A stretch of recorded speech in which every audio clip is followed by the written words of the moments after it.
আসসালামু আলাইকুম বন্ধুরা, আশা করি সকলেই ভালো আছেন। তিন ভাইয়ের কবরের বিস্ময়কর সত্য ঘটনা। একদা এক ব্যক্তি একটি উঁচু পাহাড়ি এলাকায় একটি কবরস্থানের পাশ দিয়ে যাচ্ছিলেন।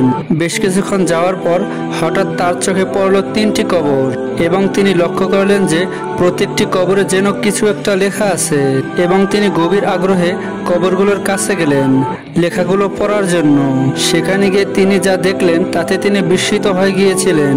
কবরের এই লেখাগুলো পড়ে সেগুলোর সঠিক অর্থ খুঁজে বের করার জন্য তিনি ওই এলাকার একজন বৃদ্ধ জ্ঞানী আলেমের কাছে গেলেন এবং তিনি তাকে জিজ্ঞাসা করলেন, আপনি কি এদের অর্থাৎ এই কবরগুলোর কাহিনী জানেন? তখন সেই বৃদ্ধ ব্যক্তিটি বললেন, হ্যাঁ, আমি এই তিন ব্যক্তির কবরের কাহিনী জানি, তবে তুমি যদি জানতে চাও তাহলে আমি তা বলতে পারি। তখন সেই ব্যক্তিটি বলল, আমি তাদের কাহিনী জানতে রাজি আছি। আর সেই কথা শুনে বৃদ্ধ ব্যক্তিটি বলল, চলো আমি আজ তোমাকে এই তিন ব্যক্তির কাহিনী শোনাই। এই তিনটি কবর হলো তিন ভাইয়ে। তাদের মধ্যে এক ভাই যে বাদশার সকল কাজের দেখাশোনা করত, দ্বিতীয় ভাই একজন বড় ব্যবসায়ী ছিলেন এবং প্রচুর টাকার মালিক ছিলেন, আর তৃতীয় ভাই একজন ইমানদার বান্দা ছিলেন। তিনি তার সারাটা জীবন আল্লাহর পথে ইবাদত করে কাটিয়েছেন। হঠাৎ একদিন দুই ভাইয়ের কাছে তাদের ইমানদার ভাইয়ের অসুস্থতার খবর পৌঁছালো। ফলে তার দুই ভাই তাদের ইমানদার ভাইয়ের কাছে তাড়াতাড়ি চলে গেলেন। সেখানে গিয়ে তারা দেখলেন তাদের ভাই শেষ নিঃশ্বাস গুনছে। তারা তাদের ভাইকে জিজ্ঞাসা করলেন, তোমার কি কোনো শেষ ইচ্ছা আছে, বা তুমি কি তোমার সম্পত্তি তোমার ছেলে মেয়েদের মধ্যে ভাগ করে দিতে চাও? আমাদেরকে বলো, আমরা তাই করব।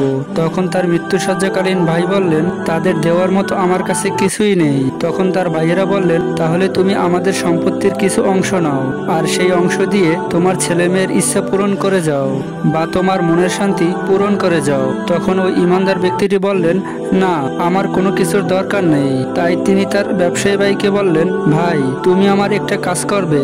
আমি যখন মারা যাব, যখন আমাকে গোসলের পর কবর দেওয়া হবে, তখন আমার কবরের উপর লিখে দিবে যে পার্থিব বা দৈনন্দিন জীবন সফলতা গ্রহণ কি কোনো কাজে আসতে পারে, পৃথিবীর সফলতা আখিরাতের কি কোনো কাজে আসবে। আর আল্লাহ তাআলা পৃথিবীর সকল কাজের হিসাব নিবেন। যদি ভালো কাজ করে থাকেন তাহলে ভালো ফল পাবেন, আর যদি খারাপ কাজ করে থাকেন তাহলে খারাপ ফল পাবেন। আর এই কথাগুলো লিখে দেওয়ার পর পরপর 3 দিন আমার কবরের কাছে যাবে।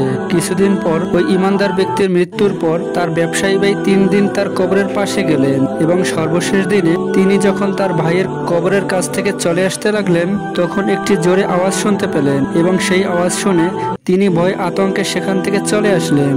ঘরে পৌঁছানোর পর তিনি যখন রাতে ঘুমিয়েছিলেন, তখন তিনি স্বপ্নে দেখলেন যে তার ভাইকে বলছে, আমি মানুষকে দান করতাম না, তার জন্য কবরে আমি সাজা পাচ্ছি। এই স্বপ্ন দেখার পর তিনি নিজের ধন সম্পদ সব বিলিয়ে দিয়ে, সব আরামায়েশ ত্যাগ করে দিয়ে আল্লাহর পথে ইবাদত করার জন্য মুসাফিরদের সাথে চলে গেলেন। তিনি এক জায়গা থেকে আরেক জায়গায় সফর করে বেড়াতেন। আল্লাহর পথে ইবাদত করতে করতে যখন তার শেষ নিঃশ্বাসের সময় হয়ে গেল, তখন তার ভাইকে খবর দেওয়া হলো এবং তার ভাই আসার পর তার ভাইকে শুধু একটা কথাই বলল, আমার একটা শখ তুমি পূরণ করবে। যখন আমি মৃত্যুবরণ করব, আমাকে গোসল করিয়ে কবর দেওয়া হবে, আমার কবরের উপর এই কথাটি লিখে দেবে। আসল মানুষ তো সে যে চিন্তা যে কোনো সময় তার মৃত্যু হয়ে যেতে পারে, যে কোনো সময় তার ক্ষণিকের বসবাস স্থান এই পৃথিবী ছেড়ে তার আখিরাতের যাত্রা সাথী কবরে শায়িত হতে হবে। আর আমার মৃত্যুর 3 দিন পর্যন্ত তুমি আমার কবরে সাক্ষাৎ করতে যাবে। ভাইয়ের মৃত্যুর পর তার কথা মতো তার ভাই 3 দিন তার কবরে গেল এবং সেই শব্দ শোনার পর তিনি ভয় পেয়ে সেখান থেকে চলে আসলেন। বাড়ি আসার পর তিনি যখন ঘুমালেন, তখন তাকে স্বপ্ন দেখানো হলো যে তার ভাই তাকে বলছে, এই পৃথিবীর মায়া বেশি দিন করো না।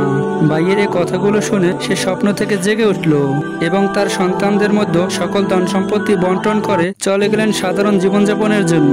এইভাবে কিছুদিন কেটে যাওয়ার পর যখন তার জীবন প্রদীপ নিভে যাওয়ার পথে, তখন সেখানে সে তার ছেলে মেয়েদের ডাকলো এবং সে তার ছেলেকে বলল, আমি আমার দায়িত্ব পালন করেছি, বর্তমানে আর আমার কাছে কোনো কিছুই নেই যা তোমাদের দিতে পারবো। বাবা হিসেবে আমার শেষ ইচ্ছা তুমি আমার কবরে লিখে দিবে। ভয় হয় না কেন সেই সব মানুষদের যারা বুঝতে চায় না যে কিছুদিন পরে তাদের যৌবন বৃদ্ধে পরিণত হবে, শরীরের সকল চামড়া কুঁচকে যাবে। বাবার কথা মতো ছেলেটি তার বাবার কবরে কথাটি লিখে দিল। তখন তার বাবা তার স্বপ্নে এসে তাকে জানিয়ে দিল, পৃথিবীতে তুমি তোমার সব কাজকর্ম সেরে নাও, যত পারো আল্লাহর ইবাদত করো, মানুষের মধ্যে দান করো এবং সৎ পথে চলো।